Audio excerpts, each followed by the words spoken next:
Welcome back to my channel. During my time making videos, there have always been people complaining that I don't show my face or that I won't do live debates.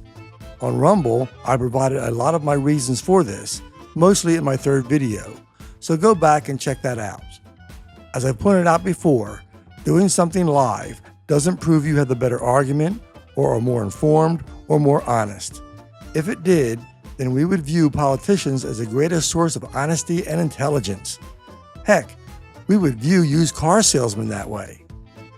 I thought this time I'd show how the very same people who say you should be willing to show your face and debate live really aren't interested in real debate, and I'll prove it with their own video appearances. Before getting to those clips, let me deal with a couple of somewhat related issues. On the Philly in the Philippines channel, he invited two opposing vloggers to show up, Tim K and Andy Omar. What bothered me was Philly's claim that it would be the bigger man who showed up. I would say that would be the bigger person because they came and they confronted and they have to say what they have to say, right? Showing up doesn't really establish that at all. You can have your say many ways, and there are plenty of good reasons to not join a stream.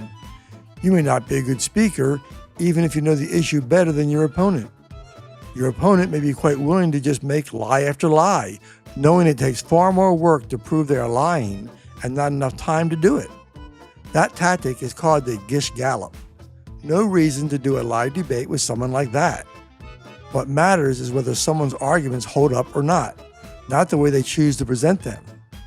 It turned out that one of the people invited did show up. That was Andy Omar. So let's look at what he said. Andy is one of those vloggers who attacked Uncle Jesse, claiming he dated an underage girl who he eventually married. For those who don't know, in a prior stream, Jesse showed his wife's ID, which revealed she was as old as Jesse had said she was, not underaged. Andy is caught out on it here. What happened when you tried to expose Uncle Jesse? It's the same thing. As long as he showed the ID card and everything, I stopped talking about him. Yeah, and I'm not going to apologize. Notice the logic Andy follows.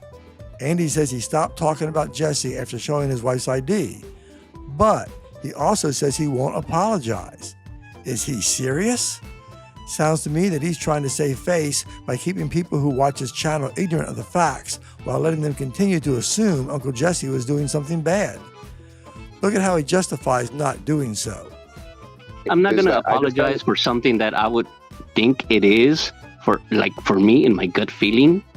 So, if he has a gut feeling, that is, a lack of sufficient facts, even when it turns out he was wrong, he won't apologize?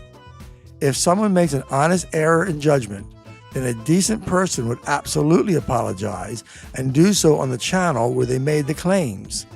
But Andy says he won't. Think of all the people who saw Andy's attacks, but never saw the woman's ID on a different channel. That's just unethical behavior and defamatory. One other detail. It's better than leaving something alone. Actually, he's wrong on several levels. First, even if it's potentially important enough that it shouldn't be left alone, he's still ethically obligated to apologize when he is wrong.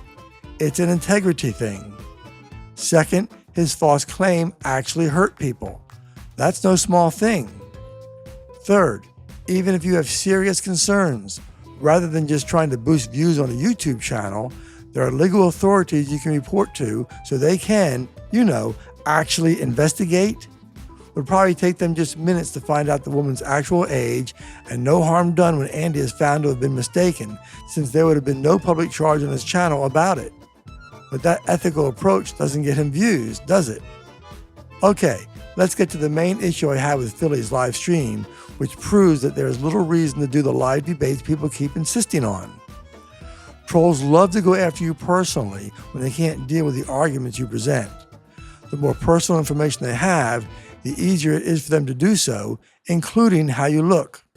If you are old, you'll be attacked just for being old. If you are young, you'll be attacked for not having enough life experience. If you aren't very good looking, you'll be attacked for that. If you are good looking, especially if a female, you'll probably be attacked as being ugly anyway. All tactics to avoid the arguments being presented. Those are, in my opinion, the tactics of intellectual cowards or grade school kids.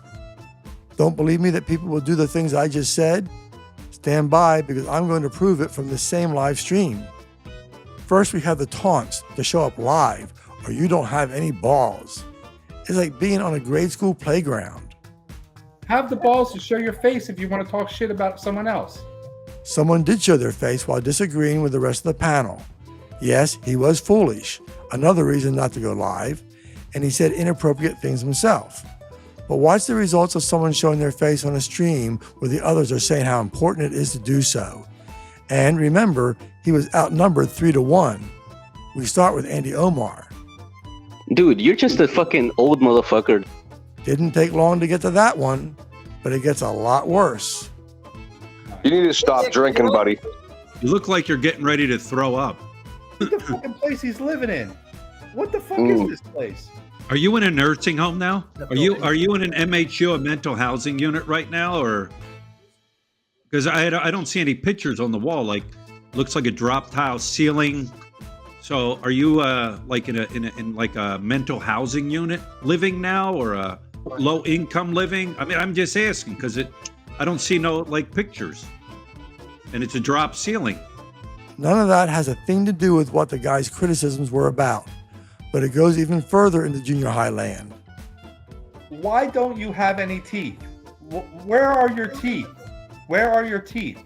Well, I feel bad for my country because my government's not able to get you teeth. Listen, if you served my country, thank you very much for serving my country, but why don't you have teeth? Yeah, why? What happened to your hair? You served my country. I appreciate that. Thank you. But why don't you have teeth? You served my country. I appreciate that. Thank you. But why do you not have any teeth? Is it meth?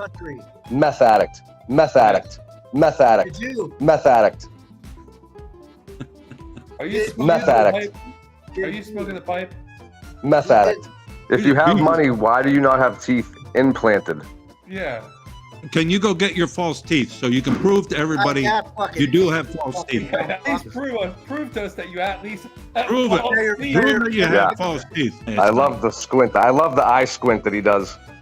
It may sound like I'm looping the same stuff over and over, but no, those are all separate statements they made. Like I said, it sounds like junior high school, but with deeper voices. Yet it escalates further. Note this final clip. Listen, I got your Facebook, Richard. I got your Facebook. I'm going to be messaging all the people you're connected to. I'm going to be spreading a bunch of lies about you. You're going to find out that this is a big mistake that you made tonight. Maybe he'll say he was just kidding, but there are plenty of people who would do just that if they know who you are. So, I see no reason anyone should feel obligated to show their face or go live. In fact, I think it would be idiotic to do so when dealing with trolls. You've just been shown the kind of responses you'll likely get. Totally worthless, even if it doesn't cross over into being evil like that last clip showed. Thanks for watching, and don't let the trolls stop you from speaking out.